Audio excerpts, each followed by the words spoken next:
আজকের এই এপিসোডে একটি ঘটনা নিয়ে আপনাদের সামনে হাজির হয়েছি। আর এই ঘটনাটি যিনি পাঠিয়েছেন তাকে আপনারা অনেকেই চেনেন। আমাদের চ্যানেলের শুরুর দিক থেকেই উনি ঘটনা পাঠাতেন, তবে উনি খুব যে রেগুলার ঘটনা পাঠান বিষয়টা এরকম না, মাঝে মাঝে পাঠান।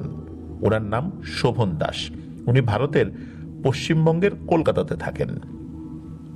উনি যে ঘটনাটি পাঠিয়েছেন এটি গ্রাম কেন্দ্রিক একটি ঘটনা, অনেকটা লেজেন্ড টাইপের ঘটনা। লেজেন্ড বা মিথ আমরা যেটাই বলি না কেন, ঘটনাটি ঠিক ওই ধাঁচের। কথা বাড়াবো না, চলুন সরাসরি ঘটনাতে চলে যাই। তো ঘটনাটি যিনি মূলত এই শোভন দাসকে দিয়েছেন তিনি শোভন দাসের বন্ধু তাপস।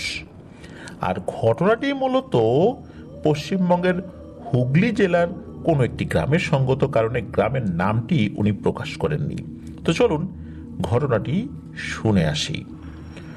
ঘটনাটি মূলত এই তাপসের দাদুর সাথে 1930-এর দশকে ঘটেছিল। ওই সময়ে দাদু একজন তরুণ যুবক ছিলেন, সবেমাত্র তার নতুন বিয়ে হয়েছে। তিনি বাবা মা এবং সদ্য বিবাহিতা স্ত্রীকে নিয়ে গ্রামেই থাকতেন।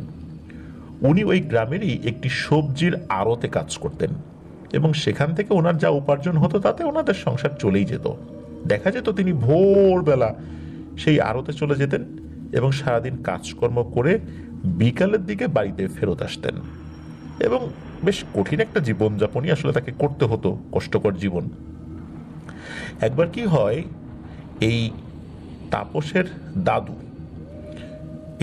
দাদুর বাবা যিনি, এই দাদুর বাবা ফসলের জমিতে কাজ করার সময় বৃষ্টিতে ভেজার কারণে জ্বরে আক্রান্ত হন এবং ওনার নিউমোনিয়ার মতো হয়ে যায়।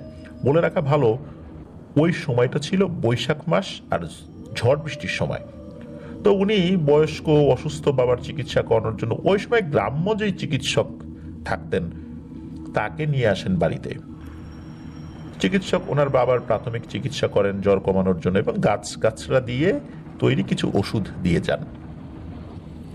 এরপর দাদুর বাবার চিকিৎসা করানোর পর আবার তার প্রতিদিনের কাজে তো ব্যস্ত হয়েই যেতে হয়। তিনি প্রতিদিন কাজ থেকে বিকেলে বাড়িতে ফিরে আগে তার অসুস্থ বাবাকে দেখতে যেতেন যে কি অবস্থা। তো দাদু তার মাকে ডেকে জিজ্ঞেস করলেন যে কি গো মা, বাবার শরীর কেমন, জ্বর কমেনি নাকি? তো ওনার মা উত্তরে বলেন যে না রে বাবা, ওষুধে তো কোনো কাজ হচ্ছে না, জ্বরটা বারবার আসছে আর যাচ্ছে। তো মায়ের মুখে এসব কথা শুনে দাদু তো খুবই হতাশ আর চিন্তামগ্ন হয়ে পড়েন। তো দাদু তার বাড়ির উঠোনের একপাশে বসে চিন্তা করছেন যে বাবার অবস্থা তো দিন দিন শোচনীয় হয়ে যাচ্ছে, আমি কিভাবে তাকে সুস্থ করব। তো এভাবে হতাশ হলেও তো চলবে না, বসে থাকলেও তো চলবে না, যাই ডাক্তারের কাছে যাই। আবার যাকে নিয়ে আসছিলাম তার কাছে গিয়ে বলি, দেখি উনি কিছু করতে পারেন কিনা। তো উনি হাঁটতে হাঁটতে চলে গেলেন সেই ডাক্তারের বাড়ি। দুপুরের দিকে উনি সেই ডাক্তারের বাড়িতে ঢুকলেন। সেখানে গিয়ে এতে তিনি ডাকাডাকি করছেন। তো ডাকাডাকি করার পর সেই ডাক্তারের স্ত্রী বাইরে এলো এবং জিজ্ঞেস করলো যে কি ব্যাপার। তখন দাদু সেই মহিলাকে সব কথা জানালেন। সব কথা শুনে সেই ডাক্তারের স্ত্রী জানালেন যে ডাক্তার সাহেব তো দুপুরের খাওয়া দাওয়া করে এখন ঘুমাচ্ছেন, সন্ধ্যাবেলায় এসে দেখা করতে। তখন এই যে তাপসের দাদু ডাক্তার সাহেবের স্ত্রীকে তো হাত জোর করে অনেক অনুরোধ করলেন যে সন্ধ্যার সময় কিভাবে আসবো, আমার তো কাজ আছে আর আমার বাবার অবস্থাও তো ভালো না, এইভাবে অনেক অনুরোধ করলেন আর কি। আর এটা অনুরোধ করলেন যে ডাক্তার সাহেবকে এখন একটু ডেকে দিতে। তো ছেলেটার অনেক কাকুতি মিনতি দেখে উনি বলেন, আচ্ছা ঠিক আছে, তুমি বাইরে অপেক্ষা করো, আমি ডাক্তার সাহেবকে ডেকে আনছি। তো একটু পরে সেই ডাক্তারবাবু চোখ ডলতে ডলতে ঘরের বাইরে এলেন এবং দাদুকে দেখে চিনতে পারলেন যে এই দাদুর বাবাকে তো উনি চিকিৎসা করেছিলেন। এর আগের বারও দাদুই এসে এই ডাক্তার সাহেবকে বাড়ি থেকে নিয়ে গিয়েছিলেন আর কি।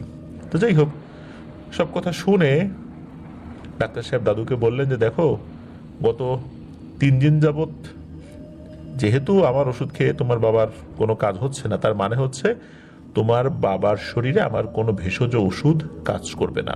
তবে চিন্তার কোনো কারণ নাই, আমি একটা ওষুধের নাম তোমায় লিখে দিচ্ছি, আমার কাছে এই মুহূর্তে এই ওষুধটা নেই, তুমি আজই শহর থেকে ওষুধটা কিনে এনে বাবাকে খাওয়ানো শুরু করে দাও, দেখবে তাড়াতাড়ি সুস্থ হয়ে উঠবে উনি। তো দাদু সেই কাগজটি নিয়ে বাড়ির দিকে হাঁটা শুরু করলেন। বাড়ি ফেরার সময় উনি দেখেন যে আকাশটা ধীরে ধীরে কালো মেঘে ঢেকে যাচ্ছে, ঠান্ডা বাতাস বইতে শুরু করেছে। উনি বুঝতে পারেন যে খুব তাড়াতাড়ি জোরে বৃষ্টি নামবে। উনি তো দ্রুত হাঁটা শুরু করলেন। এমত অবস্থায় বাড়ির কাছাকাছি উনি যখন চলে এসেছেন তখন প্রচন্ড জোরে বৃষ্টি নামা শুরু করলো। উনি এক প্রকার দড়ি দিলেন বাড়ির দিকে। হালকা ভিজতে ভিজতে উনি বাড়িতে ঢুকে গেলেন। তারপর ওনার মা এবং স্ত্রীর সাথে ডাক্তার সাহেবের বলা সমস্ত কথাবার্তা আলোচনা করলেন এবং সিদ্ধান্ত নিলেন যে পরের দিন কাজে না গিয়ে তিনি শহরে যাবেন। যথারীতি পরের দিন সকালে ওষুধ আনার জন্য উনি শহরে যাওয়ার জন্য রওনা দিলেন। ওই সময় ওনার গ্রাম থেকে শহর প্রায় আনুমানিক 30 থেকে 40 কিলোমিটার দূরে ছিল। শহরে যাওয়ার জন্য বেশ ঝামেলা পোহাতে হতো। প্রথমে কিছুটা পথ পায়ে হেঁটে একটা জায়গায় আসতে হতো, তারপর সেখান থেকে গরুর গাড়ি বা মহিষের গাড়ি করে বেশ অনেকটা পথ পাড়ি দিয়ে নদীর ঘাটে যেতে হতো। তারপর ওখান থেকে নদী পথে নৌকায় করে দীর্ঘ সময় পার করার পরে শহরের ঘাটে গিয়ে পৌঁছতে হতো। তারপর আবার সেখান থেকে পায়ে হেঁটে মূল শহরে যেতে হতো। সুতরাং লিসেনার বুঝতেই পারছেন যে কতটা পথ পাড়ি দিতে হতো। এখনকার সময় 30-40 কিলোমিটার ওই রকম দূরত্ব মনে না হলেও ওই সময়ের বাস্তবতা আজ থেকে প্রায় 100 বছর আগে বুঝতেই পারছেন যে কি ধরনের প্রতিকূল অবস্থা ছিল। এখন বাবা তো অসুস্থ, যেতে তো হবেই। এই কারণেই এই তাপসের দাদু উনি তো প্রথাগত যে পদ্ধতি ওই সময় ছিল যাওয়ার জন্য সেই অনুযায়ী যাত্রা শুরু করলেন। দেখা গেল যে সেই শহরের ঘাটে পৌঁছাতে পৌঁছাতে সকাল গড়িয়ে দুপুর হয়ে গেল। উনি কিন্তু খুব সকালবেলা বের হয়েছিলেন। আর সকাল থেকে আকাশটাও কিন্তু বেশ ভার হয়েছিল, না জানি কখন বৃষ্টি নেমে যায়। তো উনি ঘাট থেকে হেঁটেই চলে এলেন শহরের ভেতরে। সেখানে মানুষদের জিজ্ঞাসা করে ওষুধের দোকান খোঁজ করা শুরু করলেন। এভাবে খুঁজতে খুঁজতে উনি একটা সময় একটি ওষুধের দোকানের সন্ধান পেয়েও গেলেন এবং সেখানে ঢুকে একজন লোককে উনি সেই ডাক্তার সাহেবের দেওয়া কাগজটি দিলেন। দোকানের লোকটি সেই কাগজে লেখা ওষুধটি দাদুকে এনে দিলেন এবং উনি সেটার মূল্যও পরিশোধ করলেন। এরপর যখন উনি দোকান থেকে বেরোতে যাবেন ঠিক সেই সময় বাইরে খুব জোরে বজ্র বিদ্যুৎ সহ মুষলধারে বৃষ্টি পড়া শুরু হলো। উনি তো বেরোতে পারছেন না, আর ওনার কাছে কোনো ছাতাও নাই ওই সময়। কোনো উপায় না পেয়ে বাধ্য হয়েই উনি ওই দোকানেই দাঁড়িয়ে থাকলেন। এর মধ্যে সেই দোকানের লোকটির সাথে তার বেশ কিছু টুকিটাকি কথাবার্তা হলো। হঠাৎ উনি দেখলেন এক সময় বৃষ্টির তোড় কিছুটা কমে এলো। তখন উনি ঠিক করলেন এই সময় তো আমাকে বেরোতেই হবে, তা না হলে তো আবার জোরে বৃষ্টি নামলে আমার আজকে আর বাড়িতে ফেরা হবে না, বাবা আবার অসুস্থ, এরকম চিন্তা করছেন উনি। তো উনি দ্রুত হাঁটা দিলেন নদীর ঘাটের দিকে। হালকা ভিজতে ভিজতে উনি একসময় নদীর ঘাটে পৌঁছেও গেলেন। ইতোমধ্যে দুপুর গড়িয়ে বিকেল হয়ে গিয়েছে, বৃষ্টিপাতও কমে গিয়েছে, তবে আকাশ মেঘলাই রয়েছে। উনি দেখলেন ঘাটের কাছে একটি নৌকায় কিছু মানুষ কিছু মালপত্র তুলছে। তো দাদু সময় নষ্ট না করে ছুটে গেলেন সেই নৌকার দিকে এবং মাঝিকে জিজ্ঞেস করলেন তারা কোথায় যাবে। মাঝি তখন ওনাকে বললেন যে তারা একটা গ্রামে যাবেন, গ্রামের নামটা বলেছিল আর কি। এই সমস্ত মালপত্র মূলত সেই গ্রামেই তারা পৌঁছে দেবেন, সেই গ্রামের ওই বাজারে। দাদু মনে মনে চিন্তা করে দেখলেন যে আরে এরা তো আমার গ্রামের ঘাট অতিক্রম করেই তাদের গন্তব্যে যাবে। আমি যদি এখন এদেরকে কিছু টাকা পয়সা দেই, বিশেষ করে মাঝিকে কিছু টাকা পয়সা দিয়ে রাজি করিয়ে একসাথে চলে যেতে পারি, তাহলে তো বাড়ি ফিরতে আর বেশি দেরি হবে না। তখন দাদু কিছু টাকা দেওয়ার পরিবর্তে তার গন্তব্য ঘাটে তাকে নামিয়ে দেওয়ার কথা মাঝিকে বলেন। মাঝি কোনো দ্বিধাবোধ না করেই এক কথায় রাজিও হয়ে যান। বিকালের দিকে তারা নৌকায় করে যাত্রা শুরু করেন। যেহেতু সেই সময়টা ছিল বৈশাখ মাস, ঝড় বৃষ্টি হওয়াটা ছিল অবধারিত, আর দুপুর থেকে মাঝে মাঝে বৃষ্টি হচ্ছিল, তাই মাঝি যতটা দ্রুত সম্ভব নৌকা চালাচ্ছিল। ওই সময় তো এরকম ইঞ্জিন চালিত নৌকা ছিল না, দাঁড় বেয়ে বৈঠা বেয়ে নৌকা নিয়ে যেতে হতো। একাধিক মাঝি থাকতো সেই নৌকাগুলোতে। তো যাই হোক, দাদু নৌকার এক কোণে বসে নদীর দিকে তাকিয়ে তাকে চিন্তা করছেন ঘাটে পৌঁছতে হয়তো অনেক দেরি হয়ে যাবে মনে হচ্ছে। তখন ওখানে কোনো গরুর গাড়ি না পেলে খুব বিপদে পড়ে যাব, উনি এটা চিন্তা করছেন আর কি। আর যদি একবার বিপদে উনি পড়ে যান তখন তো পুরোটা পথে হেঁটে যেতে হবে। আর এমনিতেই তো আকাশের অবস্থা ভালো না, ঝড় বৃষ্টির সময় রাস্তাঘাটও ভালো না, না জানে কি কি বিপদ হয়, এই সমস্ত কথা চিন্তা করছেন আর কি উনি। তো এসব চিন্তা করতে করতে দাদুর চোখ দুটো লেগে আসে। তিনি একসময় ঘুমিয়েও পড়েন ওই নৌকার উপরে। কতক্ষণ ঘুমিয়েছেন ওনার ঠিক মনে নাই, তবে ঘুমটা ভেঙে যায় একটা ডাকে। উনি ঘুমন্ত অবস্থায় শুনছেন তাকে কেউ ডাকছে, এই যে ভাই, শুনছেন, ওঠেন ওঠেন। তো দাদু চোখ মিলে দেখলেন যে ওই যে মাঝি তাকে আলতো করে গায়ে ধাক্কা দিয়ে ডাকছে। তো উনি তো ধর্মর করে উঠে বসছেন, মানে দাদু উঠে বসছেন, এবং মাঝি তাকে বলেন যে ভাই, আপনি তো আপনার ঘাটে চলে আসছেন। দেখলেন যে আসলেই উনি ওনার ঘাটে চলে আসছেন বলে মনে হচ্ছে। তো মাঝিকে তার ভাড়াটা মিটিয়ে দিয়ে উনি নৌকা থেকে নেমে গেলেন। যখন নেমেছেন চারদিকে তাকিয়ে দেখলেন ঘুট ঘুটে অন্ধকার, আকাশে বিদ্যুৎ চমকাচ্ছে। উনি বুঝতে পারলেন অনেক রাত হয়ে গিয়েছে। উনি আশেপাশে তাকিয়ে দেখলেন কোনো গরুর গাড়ি নাই সেখানে। থাকবেই বা কি করে এই ঝড় বৃষ্টির রাতে কোনো গরুর বা মহিষের গাড়ি কি এখানে থাকা কথা নাকি? না থাকাটাই স্বাভাবিক। চারিদিকে কেমন যেন নিস্তব্ধ, শুধু কিছু পোকার ডাক শোনা যাচ্ছে। মাঝে মাঝে আবার ব্যাঙও ডেকে উঠছে। পোকার ডাক বলতে ঝিঝি পোকার ডাক ভেসে আসছে আর কি। তো উনি পেছনে ঘুরে তাকিয়ে দেখলেন সেই নৌকাও সেখান থেকে অনেকটাই দূরে চলে গিয়েছে। অন্ধকারে নৌকাটি ওভাবে দেখা যাচ্ছে না, তবে নৌকায় থাকা হারিকেনটা জ্বলছে মিটিমিটি করে। সেই অনুযায়ী নৌকা যে কতটুকু দূরত্বে গিয়েছে সেটা বোঝা যাচ্ছে। আস্তে আস্তে সেটাও দূরে অন্ধকারে মিলিয়ে গেল একটা সময়। কিন্তু এত সময়ে উনি তো গাড়ি পাচ্ছেন না, কি করবেন এখন? একসময় রাতের এই অন্ধকারটাও ওনার চোখে যেন সয়ে এলো। উনি দেখলেন আশেপাশে তাকিয়ে মোটামুটি বুঝতে পারছেন আর কি, আকাশ ঢাকা মেঘ থেকে কেমন যেন একটা ঘোলাটে আলোতে রাতের কালো অন্ধকারটা যেন অনেকটাই কমে গিয়েছে। আর মাঝে মাঝে বিদ্যুতের ঝলকানি দিনের আলোর মতো ছড়িয়ে ছিটিয়ে যাচ্ছে চারদিকে।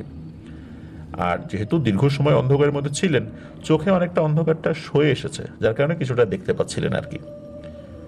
দীর্ঘ সময় অপেক্ষা তো করেছেন, কোনো উপায় নেই জেনে উনি হাঁটা শুরু করলেন বাধ্য হয়ে ওনার গ্রামের দিকে। বেশ দীর্ঘ একটা পথ হেঁটেই যেতে হবে তাকে। চারিদিকে শুনশান, কোথাও কেউ নেই, মেঘলা আকাশ, কোথাও ধু ধু প্রান্তর, কোথাও বা বড় বড় দৈত্যাকার গাছের আবরণে ভরা অন্ধকার জঙ্গল। এরই মাঝের মাটির উঁচু নিচু পথ দিয়ে গভীর রাতে একা একা হেঁটে চলেছেন তাপসের দাদু। প্রিয় লিসেনার্স, একবার চিন্তা করে দেখুন তো দৃশ্যটা কেমন হতে পারে। উনি মনে মনে একটু ভয় পাচ্ছিলেন আর দ্রুত পা চালাচ্ছিলেন, তবে কোনো ভৌতিক ভয় না। উনি গ্রামের ছেলে, সাহসটা আগাগোড়াই ওনার একটু বেশি। সেজন্যই তো এই ঝড় বৃষ্টির গভীর রাত্রে উনি একাই নির্জন পথ দিয়ে বাড়ি ফিরছেন। ভয়টা ছিল মূলত ঝড় বৃষ্টির। শহর থেকে সদ্য কিনে আনা ওষুধগুলো যদি বৃষ্টিতে ভিজে নষ্ট হয়ে যায়, কিংবা বৃষ্টিতে ভিজে যদি ওনার বাবার মতো উনিও অসুস্থ হয়ে যান, তাহলে তো পরিবারের আয়ের উৎসগুলো সবাই শয্যাশায়ী হয়ে যাবেন। তখন পরিবারের অন্যান্য সদস্যদের মুখে আহার তোলার মতো আর কেউ থাকবে না। এই কারণেই মূলত মনে মনে ভয় পাচ্ছিলেন। হঠাৎ এক সময় উনি হাঁটতে হাঁটতে রাস্তার এমন এক জায়গায় চলে আসেন যেখান থেকে রাস্তাটি দুই ভাগে বিভক্ত হয়ে দুদিকে চলে গিয়েছে। এইবার উনি পড়লেন এক মহাবিপদে। উনি কিছুতেই মনে করতে পারছেন না যে সকালে উনি কোন রাস্তাটি দিয়ে উনি গিয়েছিলেন। এই জায়গাটায় আবার অন্ধকারটা একটু বেশি, কারণ রাস্তার দুই ধারে বড় বড় গাছের ঘন ডালপালায় যেন বাইরের আলোটা ক্ষীণ হয়ে গিয়েছে এখানে।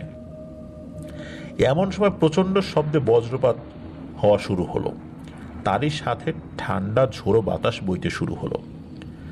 দাদু তো বুঝে গেলেন যে আর দেরি না, এখনই হয়তো বৃষ্টি পড়া শুরু হবে। উনি আগা মাথা বেশি কিছু চিন্তা করতে পারলেন না। উনি বাঁ দিকের রাস্তা দিয়ে দ্রুত হাঁটা দিলেন। এর মধ্যে কিন্তু বজ্রপাত হয়েই চলেছে। বিদ্যুতের ঝলকানির আলোয় সামনে যতটুকু পথ দেখা যাচ্ছে উনি তাতেই চলছেন। একসময় ঝমঝমিয়ে বৃষ্টি নামলো। দাদু ছুটে গিয়ে একটি গাছের নিচে আশ্রয় নিলেন। তার কাছে আর কোনো উপায়ও নাই, কারণ এখানে আশেপাশে কোনো ঘরবাড়িও নাই যেখানে তিনি আশ্রয় নেবেন। তাই বাধ্য হয়েই তাকে বৃষ্টি না কমা পর্যন্ত এই গাছের নিচেই আশ্রয় নিতে হবে। একসময় তিনি দেখলেন বৃষ্টির তোড় যেন আগের থেকে আরো একটু বেড়েই গেল। প্রচন্ড জোরে বৃষ্টি শুরু হলো। এজন্য আকাশ ফাটা বৃষ্টি। বৃষ্টির দাপটে চারিদিকে যেন ধোয়ার মতো দেখাচ্ছে পরিবেশ, কিছুই বোঝা যাচ্ছে না, দেখাই যাচ্ছে না। তো দাদু অনেক চেষ্টা তো করলেন সংযত হয়ে দাঁড়ানোর, কিন্তু কোনো লাভ হলো না। বৃষ্টিতে ভিজে পানিতে কাদায় তিনি একেবারে শেষ। বেশ অনেকক্ষণ মুষলধারে বৃষ্টি হওয়ার পর একটা সময় বৃষ্টিটা অনেকটা হালকা হয়ে এলো। তখন দাদু চিন্তা করলেন, ভিজে যখন গিয়েছি তখন অযথা এখানে দাঁড়িয়ে থেকে সময় নষ্ট করার কোনো মানেই হয় না। দাদু আবার হাঁটা শুরু করলেন। রাস্তায় পানি জমে কাদায় এক ধরনের শব্দ হচ্ছে। তো উনি সেই কাদার মধ্যে দিয়েই হেঁটে চলছেন। কিছুটা পথ যাবার পর হঠাৎ উনি পেছন থেকে একটা শব্দ শুনতে পেলেন। শব্দটা মনে হলো ঘোড়ার ডাকের শব্দ। উনি কৌতূহলবশত পেছনের দিকে তাকালেন এবং দেখলেন দূর থেকে একটা আলো যেন ওনার দিকে ছুটে আসছে।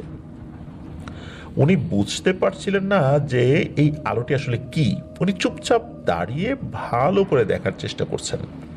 যখন সেই আলোটা ওনার দৃষ্টিসীমার কাছাকাছি চলে আসে তখন হঠাৎ আকাশে বিদ্যুৎ চমকে ওঠে। আর সেই আলোয় এক মুহূর্তের জন্য তিনি যেটা দেখলেন সেটা তার সমস্ত চিন্তাধারাকে যেন চিরজীবনের মতো এলোমেলো করে দিল। তিনি দেখলেন দুটো কালো ঘোড়া, তার চোখ দুটো অন্ধকারে জ্বলজ্বল করছে, তার দিকে ছুটে আসছে। শুধু ঘোড়াই নয়, ঘোড়ার সাথে লাগানো রয়েছে এক বিরাট গাড়ি। আর সেই গাড়ির দুপাশে দুটো আলো জ্বলছে, কিন্তু সেই আলোর উৎস যে কি সেটা উনি অবশ্য বুঝতে পারেননি। এত বৃষ্টিতেও কিভাবে সেই আলো জ্বলে রয়েছে সেটাও খুবই আশ্চর্যের। মনে হচ্ছে এমনিতেই যেন সেই আলো দুটো জ্বলছে। সব থেকে রহস্যময় ব্যাপারটি হলো এই গাড়ির উপর ঘোড়ার লাগাম ধরে বসে রয়েছে একজন মানুষের মতোই, যার পরনে ছিল ইংরেজ সাহেবদের মতো পোশাক, কিন্তু তার কোনো মাথা নাই।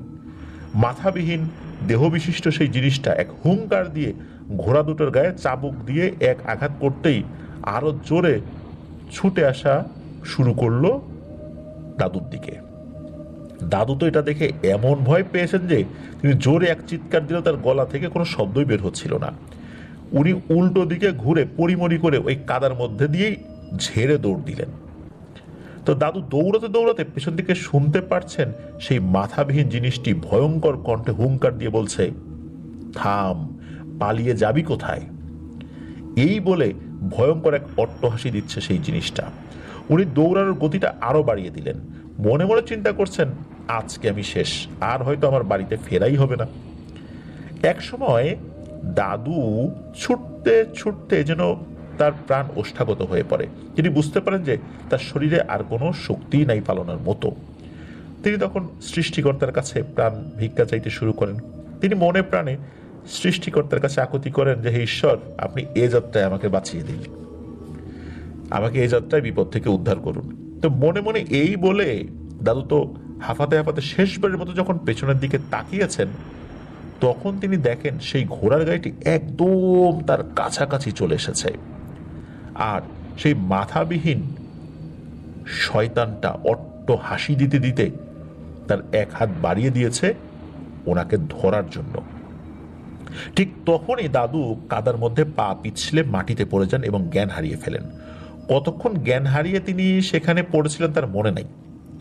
এরপর যখন জ্ঞান ফেরত আসে তিনি নিজেকে একটি পুরনো ঘরে আবিষ্কার করেন। তিনি এদিক ওদিক তাকিয়ে দেখেন সেখানে একটি জায়গায় দু তিনটি প্রদীপ জ্বলছে। তিনি মাটিতে একটি ঘাসের মাদুরের উপরে শুয়ে আছেন। হঠাৎ দরজা খুলে পাশের ঘর থেকে একজন খুবই সুদর্শন প্রবীণ ভদ্রলোক হাতে একটি মাটির পাত্র নিয়ে ঘরে প্রবেশ করেন। তো দাদু ভালো করে সেই প্রবীণ ভদ্রলোকটিকে দেখলেন। ওনার মুখ ভর্তি লম্বা সাদা দাড়ি, গৌরবর্ণ সাদা আলখেল্লা জাতীয় পোশাক পরা, মাথায় সাদা কাপড়ের একটি পাগড়ি রয়েছে। তো দাদুর ওনাকে দেখেই মনে হলো যে ইনি দরবেশ টাইপের কোনো একজন মানুষ। আর ওনাকে দেখার পরে অদ্ভুত একটা ভক্তি ভাব চলে এলো ওই ব্যক্তিটার প্রতি। তো সেই রহস্যময় প্রবীণ ভদ্রলোক জীবনের একটা বিশাল বড় উপকার করেছেন দাদুর আর কি।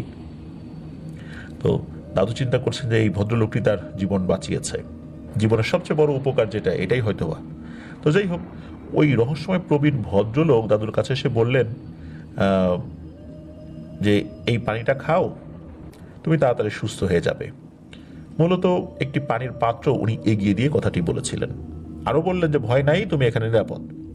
তো দাদু পানিটা খেলেন। এরপর ওই প্রবীণ ভদ্রলোকটিকে দাদু জিজ্ঞেস করলেন যে আচ্ছা আমি কোথায় আছি আর আপনিই বা কে?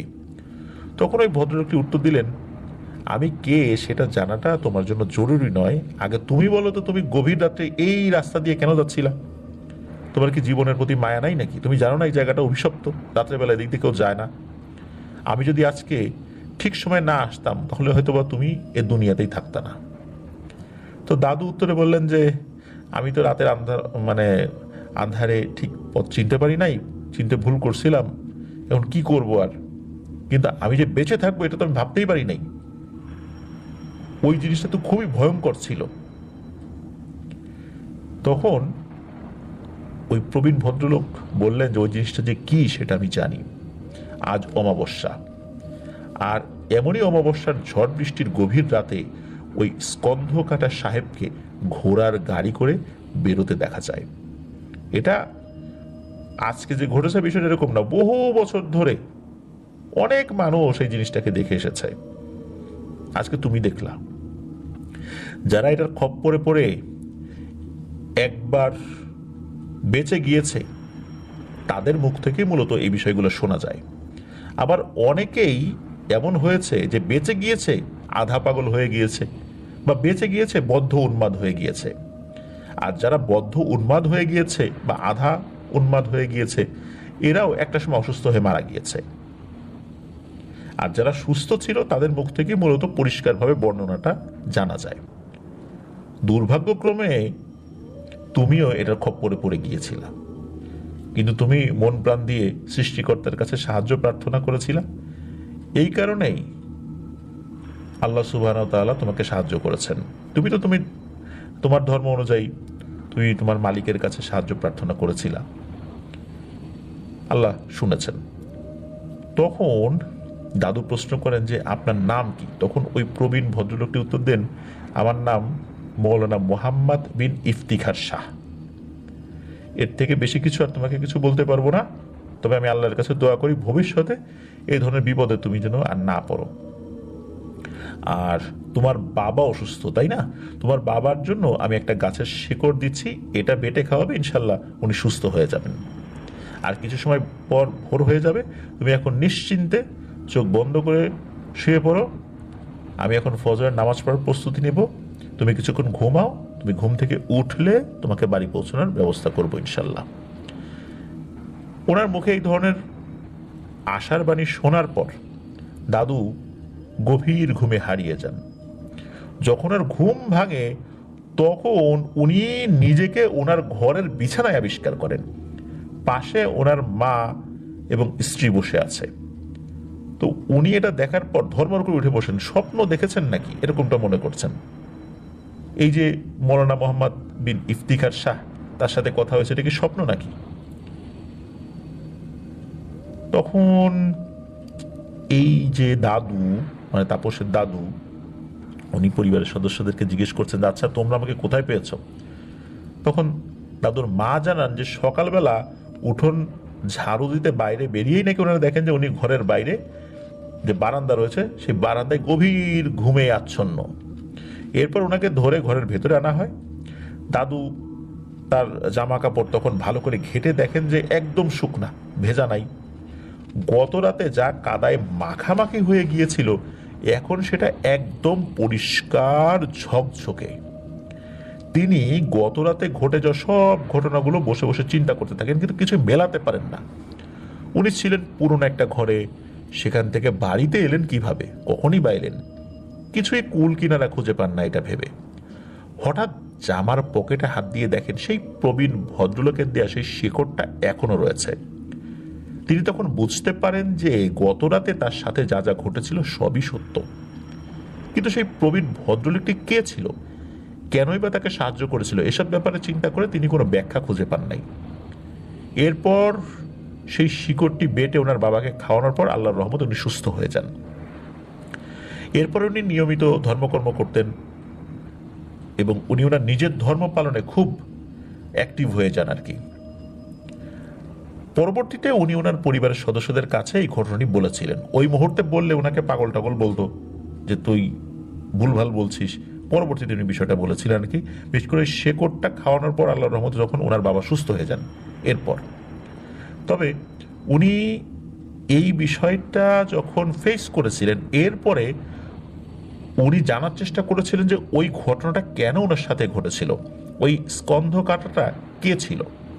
কারণ উনি আগে এই বিষয়গুলো আসলে শোনেন নাই, কারণ সংসারের অভাব অনটনে কঠিন কাজ করতে করতে এই সমস্ত ভূত প্রেতের ঘটনা শোনার মতো অবকাশ ওনার হয় নাই। পরবর্তীতে উনি এইটার তথ্য অনুসন্ধান করতে পেরেছিলেন। সেটা হলো, যেই রাস্তা দিয়ে উনি রাতের বেলা ভুল করে ঢুকে গিয়েছিলেন, মূলত ওই রাস্তাটা স্কন্ধকাটা সাহেবের রাস্তা নামেই বেশিরভাগ মানুষ জানত। জানা যায় সেই 1930 সালেরও আরো আগে, মানে ওই 1930 সাল থেকেও আরো 50 বছর আগে এক রাতে ওই রাস্তা দিয়ে একজন ইংরেজ সাহেব তার ঘোড়া গাড়ি করে তার বাংলোতে ফিরছিলেন। তার গাড়িতে তৎকালীন মুদ্রার কিছু পুটলি ছিল, কিন্তু সেই জায়গায় যে ডাকাতদের একদল ঘাপটি মেরে আগে থেকেই লুকিয়েছিল, তার আসার সংবাদ তো আগে থেকেই ডাকাতটা পেয়ে গেছে, এই জন্যই মূলত ওখানে লুকিয়েছিল। আর তাকে আক্রমণ করার জন্য তারা একদম প্রস্তুতি নিয়ে বসেছিল, সেটা তো ওই ইংরেজ সাহেব জানতেন না। ডাকাতেরা একসময় ঝাঁপিয়ে পড়ে তার উপর এবং ধারালো অস্ত্র দিয়ে আঘাত করে ঘোড়া দুটোর সামনের পাগুলি ছিন্ন ভিন্ন করে মেরে ফেলে। এরপরে গাড়ির ভেতরে যা ছিল সব লুট করে নেয়। এখানেই থেমে থাকে না, ডাকাত সর্দার তরবারির এক কোপে সেই ইংরেজ সাহেবের মাথা কেটে ফেলেন এবং সেই মাথাটি জঙ্গলে ছুঁড়ে ফেলে দেয়। এই ঘটনার বেশ কয়েকদিন পর থেকে প্রত্যেকেই অমাবস্যার রাতে কোনো মানুষ সেই রাস্তা দিয়ে হেঁটে গেলেই ওই স্কন্ধকাটা সাহেবকে ঘোড়ার গাড়ি করে তাড়া করতে দেখত। অনেক মানুষই ওটাকে দেখেছে। এখনো নাকি ওই রাস্তাটা রয়েছে, তবে আগের মতো এরকম শুনশান নাই, এখন সেটা পাকা হয়ে গেছে। তবে এখনো নাকি এই ঘটনা ঘটে চলছে, তবে আগের মতো রেগুলার ঘটে না, অনেকদিন পর পর কেউ কেউ এটা ফেস করেন। এটাই ছিল ঘটনা। প্রিয় লিসেনার্স, আমি কয়েক বছর আগে ফরিদপুর জেলার বোয়ালমারী উপজেলার সাতর বাজার থেকে ইচাখালী গ্রামে যাওয়ার যে পাকা রাস্তাটা, ওই পাকা রাস্তার পাশে একটা জায়গা আমাদের এলাকারই একজন মুরব্বীকে দিয়ে দেখিয়েছিলাম। উনি এটার বিষয়ে স্টেটমেন্ট দিয়েছিলেন। ওখানে একটা পাকর গাছ ছিল, যে পাকর গাছে গলা কাটা সাহেব থাকতো। ওই গলা কাটা সাহেব একটা ঘোড়াতে চড়তো এবং ঘোড়ার গলা একটা ঘন্টা ছিল। ওই গলা কাটা সাহেব যখন ওই পাকর গাছ থেকে নাকি ওই ঘোড়ার পিঠে চড়ে নামতেন, ওই ঘন্টায় ঢং ঢং ঢং এরকম শব্দ হতো। মানুষ রাতের বেলা তার ঘরেতে থেকেই সেই শব্দ শুনে আতঙ্কিত হতেন যে এই যে গলা কাটা সাহেব বের হয়েছে। তার নাকি মাথা ছিল না।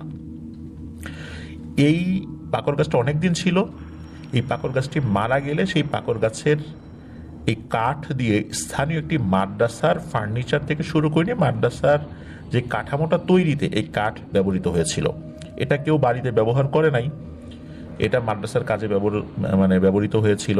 এখনো সেই মাদ্রাসাটা রয়েছে। আমি এই বিষয়ে এটা একটা ভিডিও আপলোড করেছিলাম সেই জায়গাটা নিয়ে, আপনারা অনেকেই দেখে থাকবেন সেটা। আসলে এই ধরনের এই গলা কাটা সাহেবের ঘটনাগুলো অনেক আছে, বিভিন্ন জায়গায় রয়েছে। তবে ওই পাকর গাছ মারা যাওয়ার পরে আর কখনোই ওই গলা কাটা সাহেবকে ওই রাস্তায় আর দেখা যায়নি। এই গলা কাটা সাহেব কোত্থেকে এলো, কেনই বা ওই গাছটা মারা যাওয়ার পরে চলে গেল, এই বিষয়ে কেউ জানে না। সাধারণত কোথাও এই ধরনের ঘটনা ঘটলে সেখানে অনেক দুষ্ট জিনেরা সেই রূপ ধরে মানুষকে ভয় দেখানো শুরু করে। আর আগেকার দিনে যারা ডাকাতরা থাকতো, তারা জমিদার, তারপর ইংরেজ, এদেরকে লুট করত। জমিদাররা যেমন সাধারণ মানুষকে শোষণ করত, ইংরেজরা যেমন সাধারণ মানুষকে শোষণ করত, তাদের জন্য একটা মূর্তমান আতঙ্কর নাম ছিল হচ্ছে এই ডাকাত। ডাকাত যদি একবার কোনো ইংরেজ সাহেবের বাড়িতে হানা দিত বা জমিদারের বাড়িতে হানা দিত, একদম ম্যাসাকার করে ছাড়তো, লুটপাট তো করতোই, একটাকেও জীবিত রাখতো না। এরপর কিন্তু ওরা যখন চলে যেত তখন ওই বাড়িগুলো একদম হানাবাড়ি হয়ে যেত। এখনো কিন্তু ভারতে অসংখ্য এরকম ঘরবাড়ি রয়েছে যেগুলো হানাবাড়ি হিসেবে পরিচিত। ওই বাড়িতে পরবর্তীতেও আর কেউ থাকে নাই, তারপর ওই বাড়িতে অন্য কোনো কর্মকাণ্ড হয় নাই, ধ্বংসস্তূপ হয়ে রয়ে গিয়েছে। এখনো ওই সমস্ত বাড়ি ঘরের ওখানে গেলে মানুষ ভয় পায়। ধন্যবাদ জানাচ্ছি আবারও শোভন দাসকে আপনার এই ঘটনার জন্য। লিসেনারদেরকে ধন্যবাদ জানাচ্ছি ধৈর্য ধরে ঘটনাটি উপভোগ করার জন্য আশা করছি ঘটনাটি আপনাদের ভয়ের শিহরণ জাগাতে সক্ষম হয়েছে ইনশাল্লাহ। আবারও বলছি, ঘটনাটি মিথ বা লেজেন্ড টাইপের একটি ঘটনা। এই ধরনের ঘটনা আমরা বিভিন্ন সময় শুনে থাকলেও প্রতিবারই যখন নতুন করে শুনি আমাদের মধ্যে এক ভিন্ন ধর্মী ভয়ের শিহরণ সৃষ্টি করে। আজকের এপিসোড এ পর্যন্তই রাখছি। প্রিয় লিসেনার্স, আমাদের আফরান দ্য হরর ওয়ার্ল্ডের প্রথম হরর থ্রিলার প্রকাশিত হতে যাচ্ছে ইনশাআল্লাহ প্রান্ত প্রকাশন থেকে। খুব তাড়াতাড়ি আমরা প্রি অর্ডারের জন্য লিংক শেয়ার করব। আশা করছি ফেব্রুয়ারির 1 তারিখ থেকেই ইনশাল্লাহ বইমেলাতে প্রান্ত প্রকাশনের স্টলে আমাদের হরর থ্রিলার বইটা চলে আসবে। আর আপনার রকমারি থেকে তো অর্ডার করতেই পারবেন, পরবর্তীতে আমরা সেই লিঙ্কটা দিয়ে দেবো ইনশাল্লাহ। এছাড়া আরও একটি বইমেলাতে ইনশাল্লাহ আসতে যাচ্ছে, তবে এটা একদম শুরুতেই আসবে না, অল্প কয়েকদিন পরে আসবে ইনশাল্লাহ, কারণ ওটার কাজ এখনও চলমান রয়েছে।